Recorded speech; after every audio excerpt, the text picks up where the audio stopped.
komandir sizda savol bor edi-da, men qarang. Eshityapsizmi? Hali men sudda kelib qoldingiz. Telefonimni topshirdim. Siz gapirganingiz ham yo'q, boshqa ham men telefonimni o'zim topshirdim. O'zi nimaga telefon topshirish kerak? Ya'ni konstitutsiyada yozilganda mulk daxlsiz deyilganda, ya'ni meni mulkimni daxlsizligini buzib, ya'ni sizga nima sababdan fuqarolar topshirib ketish kerak? Shunga javob bering.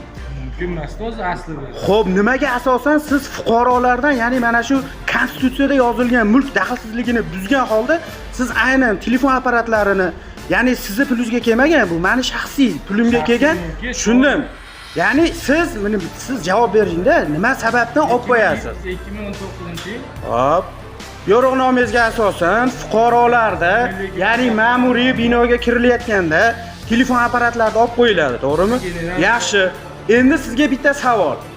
Umumiy ma'muriy binoga kirganlik bo'yicha sizni yo'riqnomangizga asoslanib faoliyat olib borasiz. Nima sababdan men hozir kiryapman, viloyat prokuraturasining xodimi telefon apparati bilan o'tiryapti. U ham fuqaro sifatida, fuqaro u ham misol uchun. Nima sababdan ularnikini olmayapsiz? Ya'ni yo'riqnomangiz eshiting. Yo'riqnomangizga amal qilmayapsiz-da, ya'ni biznikini olib qo'yapsiz. Lekin men aslida bergan bo'lsam ham, yugurib kelyapsiz-da, tekshirmayapman, boshqa qilmayapman, ko'rib qo'yaylik deb turib, qo'pol munosabat hozir 1 minut. Qo'pol bo'ladi. Bo'ldi, telefonda tashqarida gaplashing. Aka, yo'q, men huquqim buzilyapti-da, o'shaning uchun. Yo'q, so'rayapman-da, akajon, so'rayapman.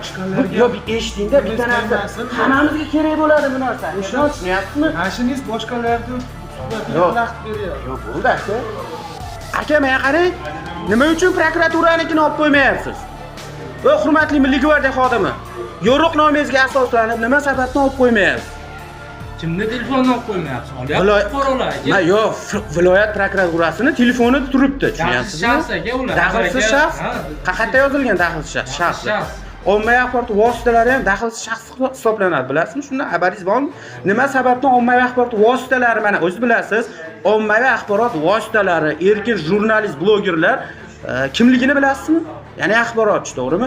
Ularda ya'ni apparatlari bo'ladi, telefon apparat, qurol emas, o'q otmaydi, birovga bir jazo yetkazadi, nima qilmaydi? Bilasiz, biz faoliyatimiz telefon bilan yo bo'lmasa video kamera bilan faoliyat olib boramiz. Nima sababdan siz ularning daxlsizligini buzasiz-da, prokuraturani daxlsizligini buza olmaysiz? Shunga savolingizga javob bormi? Advokatam keyin aka sizni men nimaligingizni bilmaganman, shuni kiryapsiz, aka telefon topshiring.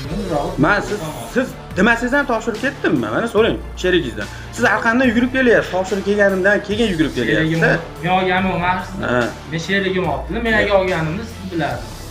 Hurmatli O'zbekiston Respublikasi Qo'riqlash boshqarmasi, sizlarni chiqarayotgan yo'riqnomalaringga kimlar amal qiladi? Bu yo'riqnomalarga faqatgina oddiy xalq, oddiy fuqaro amal qiladimi? Mana hozir biz O'zbekiston Respublikasi Farg'ona viloyat, Farg'ona tumanlararo iqtisodiy sudda turibmiz-da.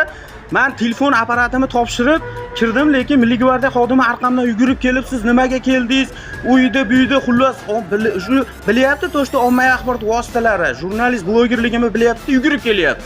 Lekin men ichkariga kiryapman, ya'ni o'sha sud prosesida qatnashyapman-da, erkin tinglovchi sifatida. U yerda viloyat prokuraturasining xodimi telefon o'ynab o'tirgan, sudda telefon o'ynab o'tirganlik holatini guvohi bo'lyapmiz. Lekin u bo'yicha nima uchun Milliy gvardiya xodimlari yo'riqnomalariga asoslanib faoliyat olib borishmaydi? Shu savolimizga O'zbekiston Respublikasi Qo'riqlash boshqarmasidan rasmiy munosabat kutib qolamiz. Assalomu alaykum Facebookdoshlar, YouTuberlar, TikTokerlar. Yaxshimisizlar, xormanglar, charchamayapsizlarmi? Ushbu murojaatim jiddiy. Yetkazamiz, albatta yetkazamiz, yetkazmaslik bo'lmaydi. Kuni kecha ijtimoiy tarmoqlar orqali hamda o'sha tegishli idoralarga yozma tarzda bergan arizalarimiz ko'rilib chiqilibdi. Ya'ni o'sha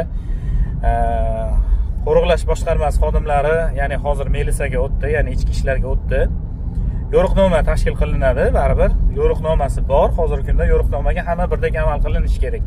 Fuqarolar deb qo'ygan, fuqarolar, ya'ni o'sha prokuratura organi xodimlari ham fuqaro hisoblanadi. Fuqarolar deyilgandan keyin prokuratura organi xodimlari ham o'sha fuqaro sifatida malakalashtiriladi. Ya'ni o'sha yo'riqnomaga, bilasizlar, bosh prokurorning ichki buyrug'i bor, hammaga ayon bu bor narsa. Hozir Farg'ona shahar prokuraturasiga borib, Nima uchun yo'riqnomaga amal qilmayapsizlar? Qo'riqlash boshqarmasi xodimlariga nima uchun yo'riqnomaga amal qilmayapsizlar? Nimaga prokuratura xodimlarini telefonini olib qolmayapsizlar?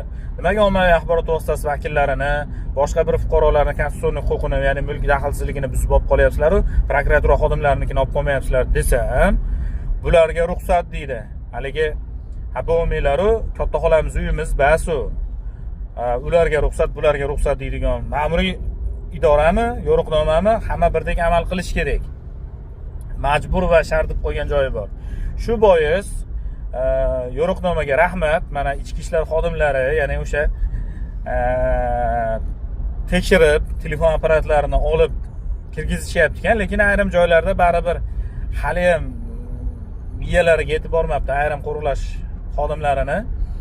Lekin mana Xudoga shukr, sekin-sekin joriy qilinyapti, ya'ni amalda bo'lyapti. Rahmat, mana shu obunachilarimizdan, kuzatuvchilarimizdan yetkazib boryapsizlar, keng tarqayapti, muhokama bo'lyapti, to'g'ri taklif bo'lyapti. Ya'ni bu narsa barchasi o'zimizni ichki tartiblarimizdan kelib chiqqan tarzda vatanimiz uchun, O'zbekiston Respublikasini ichki siyosatini rivojlantirish uchun hamda o'sha ichki xavfsizligini yanada mustahkamlash uchun joriy qilinayotgan va berilayotgan takliflar. Bitta taklif, yo'riqnoma birdek hammaga amal qilinadi. Ya'ni mana sudlarda Oliy sudning ichki buyrug'i bor, ya'ni o'sha sud yordamchilari ham majbur topshiriq kiryapti. Majbur. Lekin o'sha sud xodimi hisoblanadi. Nima uchun? Prokuratura xodimlari telefon apparatini bemalol olib kirib ketyapti prokuratura idorasiga. Ya'ni o'sha xonasida xizmat telefoni mavjud bo'lsa-da, lekin ichkariga olib kiryapti. Mana shu o'sha bosh prokurorning ichki buyrug'i bor, o'sha buyrug'ida yozib qo'ygan, xonasida o'sha har bitta xodimni xizmat telefoni mavjud bo'lmagan taqdirdagina ishlatish mumkin edi telefon apparatlarini. Yo'q, xizmat telefoni bo'lsa ham baribir telefonni olib kirib olgan. Ayrimlari xohlaganini qilib yotibdi. Endi ichkarida bu yo'riqnomaga amal qilmagan hisoblanadi, bosh prokurorning ichki buyrug'ini ham mensimagan hisoblanadi. Shuning uchun hattoki xavfsizlik idorasi xodimlari ham telefonni topshirib kirib ketadi. Olib kirib ketmaydi o'zi bilan.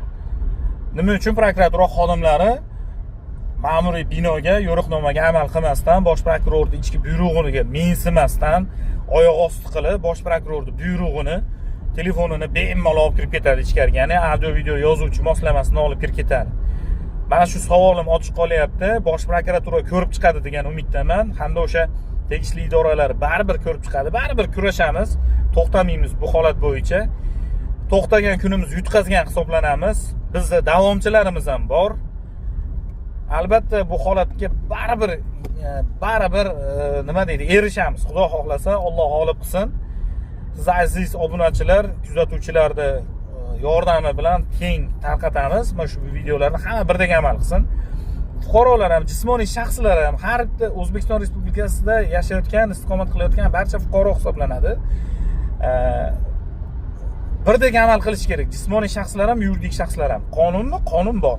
Ichki tartibni ichki tartib bor. Yo'riqnoma ham yo'riqnoma bor. Mayli. Bizni telefon apparatlarimiz, audio video yozuvchi moslamalarimiz olib qolyaptimi? Lekin biz ham erishamiz bularni o'zlarini oldirtirishga. Ichki tartibga va o'sha tegishli idoralarning ichki buyruqlariga amal qildirishga erishamiz, xudo xolasa. Rahmat, sog' bo'lasiz.